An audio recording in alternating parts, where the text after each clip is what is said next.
Hello all. Today we are going to discuss a topic called priority scheduling. As we know already, priority scheduling is either preemptive or non-preemptive. So today we are going to discuss about preemptive priority scheduling with arrival time. That is very important. Based on the arrival time and then based on the priority given, it will work. So here, what are the inputs? Process, arrival time as well as burst time and then priority number. Based on this, it will work. So priority scheduling with preemptive as well as arrival time also.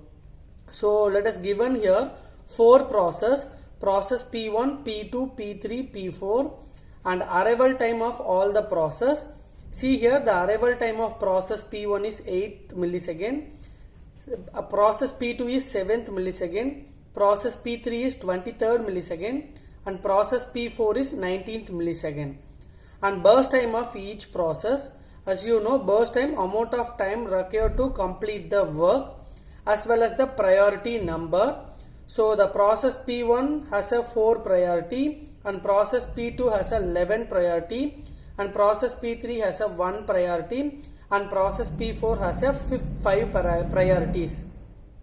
So here the priority, which one has the highest value, that will be considered as the highest priority. So out of 4 process, the process P2 has the priority number as 11, which means process P2 is the highest priority and the least priority is process P3. So before calculate the completion time, we know that we have to draw a Gantt chart. See here, first at 0th millisecond to 7th millisecond, because process P2 arrives at 7th millisecond. Till that time, the processor is idle. That's why I mentioned here, you have to draw a Gantt chart right from the 0th millisecond, but 0th millisecond to 7th millisecond, the processor is idle. At the 7th millisecond, the process P2 arrives. Okay, so it will work up to 8th millisecond, because 1 milliseconds it will work, because at 8th millisecond process P1 arrives. Since it is a preemptive process, we can stop and move to the other process.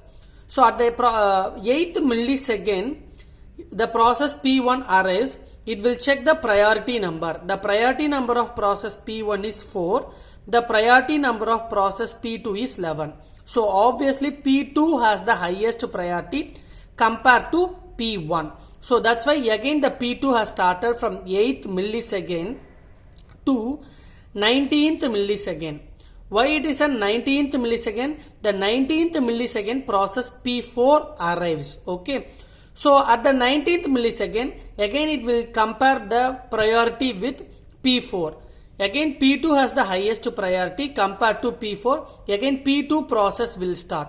So it will go up to 23rd millisecond. Why is it so? At 23rd millisecond, process P3 arrives. Okay. So the P3 arrives at 23rd millisecond. Again compare the priority.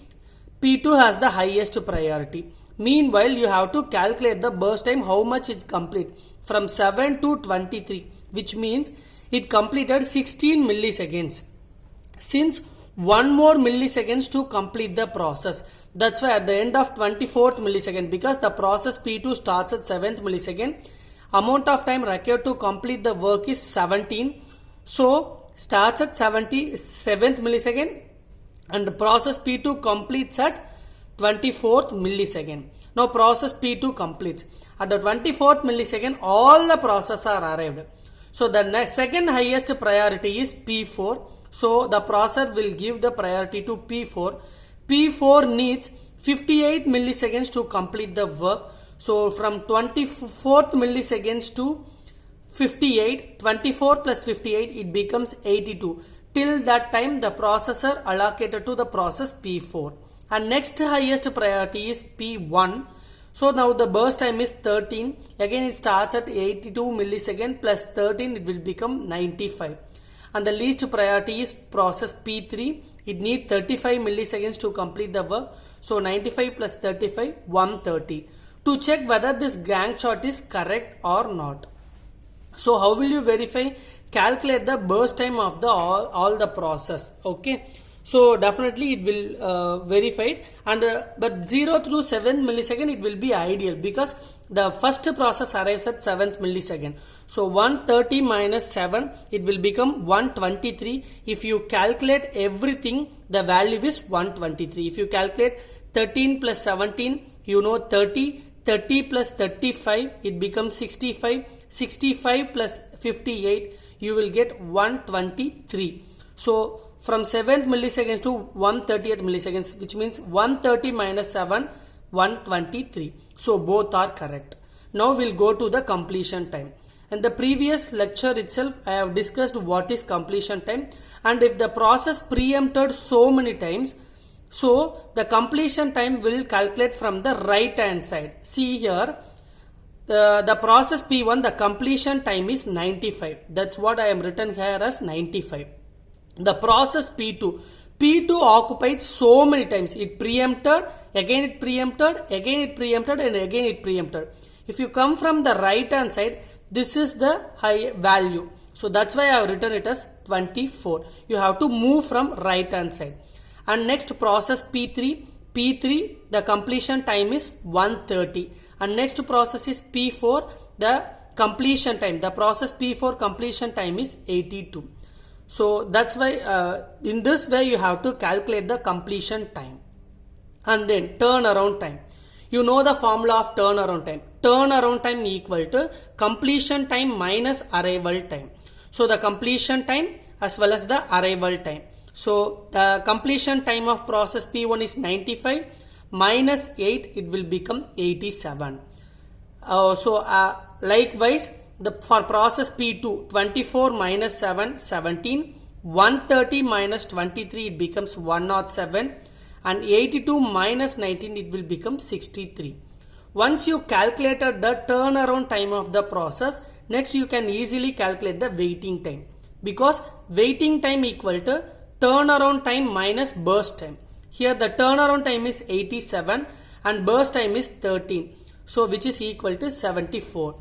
So the point is at 74, the waiting time of the process P1 is 74. So likewise for process P2, the turnaround time is 17 as well as the burst time is 17. So 17 minus 17, it will become 0, which means the process P2 arrives as soon as it starts their work. That is the concept. The process P2 arrives at 7th millisecond as soon as it starts the work, which means definitely there is no waiting time for process P2. So it proves that there is no waiting time, which is equal to 0. So likewise for process P3, turnaround time is 107, burst time is 35, 107 minus 35, which is equal to 72. As well as for process P4, 63 minus 58, which is equal to 5 milliseconds for process P4. Okay. So likewise you can calculate the turnaround time and waiting time of the process. Once you calculate the turnaround time and waiting time, you can easily calculate the average turnaround time. So the average turnaround time is nothing but turnaround time of each process divided by total number of process. Here 4 process, that's why it become 4, and turnaround time of each process. Process P1 is 87, process P2 is 17, 107 for process P3 and 63 for process P4. So with that 274 divided by 4, which is equal to 68.5 is average turnaround time. And average waiting time is, so waiting time of each process divided by total number of process, so which is equal to 151 divided by 4, which is equal to 37.75 milliseconds. So this is the way you have to calculate the average waiting time and average turnaround time for priority scheduling. I'll explain once again the Gantt chart. The Gantt chart starts at 0th millisecond. So if you see the arrival time of all the process P2 arrives at 7th millisecond. That's why from 0 to 7 the processor is idle. As soon as the process P2 arrives, it starts working, but you have to check the next arrival time of process P1. Next arrival time of any process. The P1 arrives at the 8th millisecond, so it will stop 1 millisecond. So 17 minus 1, which is equal to 16, still 16 milliseconds to complete the work. When process P1 arrives, check with the priority. Process P2 11. This is the highest priority compared to process P1. That's why again P2 gets executing. So this is called as preemptive. Preemptive means you have new process arrives. It will check with the condition. So here the highest priority is P2. That's why again it starts to executing P2. Suppose if P1 has the highest priority, then P2 is preempted, P1 is start working. But in this case, P2 is highest priority. That's why P2 again starts. So then check the next arrival time, 19 milliseconds. So from 8 to 19 it will work. So which means again 11 milliseconds it will work. Still it need 5 more milliseconds to complete the work. At the end of 19th millisecond, the process P4 arrives. Check the priority of process P2 as well as process P4. Again P2 has the highest priority.